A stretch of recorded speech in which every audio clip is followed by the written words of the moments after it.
आदाब। आज के इस तज्ज़िये में हम एक ऐसी किताब के अंदर झांकने वाले हैं जिसका नाम है खुलफाए राशिदीन की सीरत। देखें, ये किताब सिर्फ गुजरे हुए कल की कहानियां नहीं सुनाती, इसका असल मकसद कुछ और ही है। ये इन अजीम तारीखी शख्सियात को आज के इस दौर के लिए एज अ रोल मॉडल यानी मिसाली किरदार के तौर पर पेश करती है। हम इस सोर्स मटेरियल के ज़रिए समझेंगे कि किस तरह तारीख के सफ़हात से आज के मसाइल का हल निकालने की कोशिश की गई है। तो चलिए शुरू करते हैं। ओके, अब इस चीज़ पर थोड़ा गौर करते हैं। ये जो इक़्तिबास सामने है ना, ये इस किताब के पेशे लफ्ज़ से लिया गया है और ये काफ़ी पावरफुल है। मुसन्निफ़ीन यहाँ बिल्कुल वाज़े अंदाज में बताते हैं कि उनके नज़दीक आज की जदीद दुनिया एक बहुत बड़े इख़्लाक़ी बहरान का शिकार है। दुनिया लालच और बेराह रवी में डूब रही है।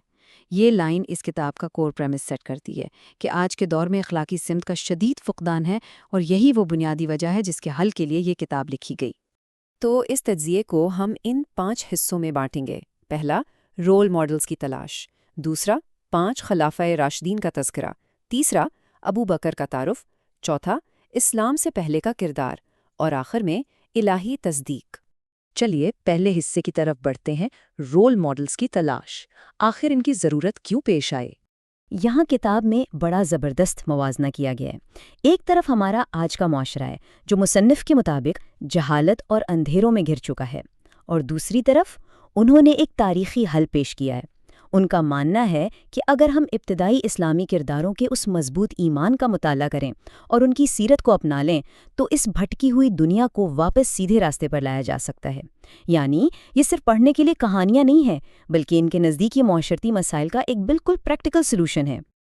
अब आते हैं दूसरे हिस्से पर, 5 खुलफाए राशिदीन। देखते हैं कि इस किताब का स्कोप क्या है।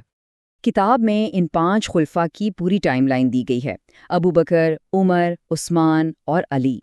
ये 4 नाम तो तारीख़ इस्लाम के वो बुनियादी सुतून हैं जो पैगंबर इस्लाम के फ़ौरन बाद आए। लेकिन यहाँ एक दिलचस्प ट्विस्ट है। इस फहरिस्त में 5वां नाम उमर बिन अब्दुल अजीज़ का है। जहन में ये सवाल आता है कि वो तो सालों बाद आए थे ना? बिल्कुल, लेकिन मुसन्निफ़ीन ने उन्हें उनके बेमिसाल इंसाफ की वजह से इस फहरिस्त में शामिल किया है और उन्हें 5वें खलीफा का दर्जा दिया है। और ये चीज़ इस बात को कितने शानदार तरीके से वाज़े करती है। ये फहरिस्त मज़ामीन यानी टेबल ऑफ कंटेंट्स देखें। ये कोई छोटा मोटा खुलासा नहीं है। इसकी डिटेल और गहराई चेक करें। इससे पता चलता है कि मुसन्निफ़ीन ने इन सवाने हयात को कितनी बारीक बीनी से तरतीब दिया है। हर वाक़या, हर फैसले को इतनी तफसील से कवर किया गया ताकि इन अजीम शख्सियात की एक मुकम्मल और वाज़े तस्वीर सामने आ सके। तीसरा हिस्सा, अबू बकर का तारुफ। चलिए देखते हैं कि किताब इनका तज़किरा किस तरह शुरू करती है। किताब उनकी पहचान बहुत तफसील से बयान करती है। उनका असल नाम अब्दुल्ला था, कुनियत अबू कुहाफ़ा और लक़ब अतीक था। यहाँ अतीक पर ख़ास फोकस किया गया है।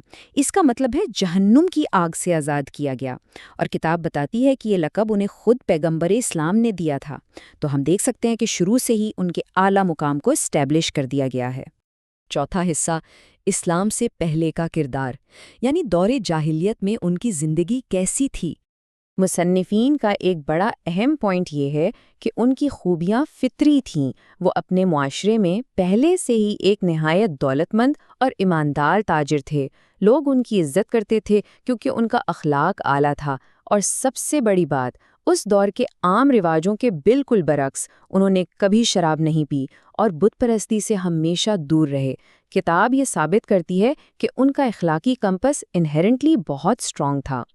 अब यहाँ जो सबसे दिलचस्प बात है वो ये है, किताब में उनके बचपन का एक बड़ा हैरान कुन वाक़या मिलता है।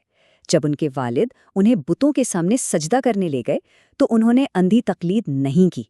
उन्होंने बुत से खाना मांगा, कपड़े मांगे, और जब बुत ने कोई जवाब नहीं दिया तो उन्होंने बिल्कुल कॉमन सेंस इस्तेमाल किया और उस बुत पर पत्थर दे मारा। ये कहानी इसलिए शेयर की गई है ताकि दिखाया जाए कि उन्होंने शुरू से ही अक्ल से काम लिया था।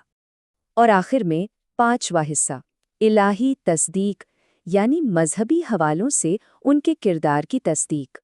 यहाँ हम इस किताब की असल मेथडोलॉजी देखते हैं। उलमा और मुसन्निफ़ीन ने सिर्फ तारीख़ी वाक़यात को ऐसे ही नहीं लिख दिया।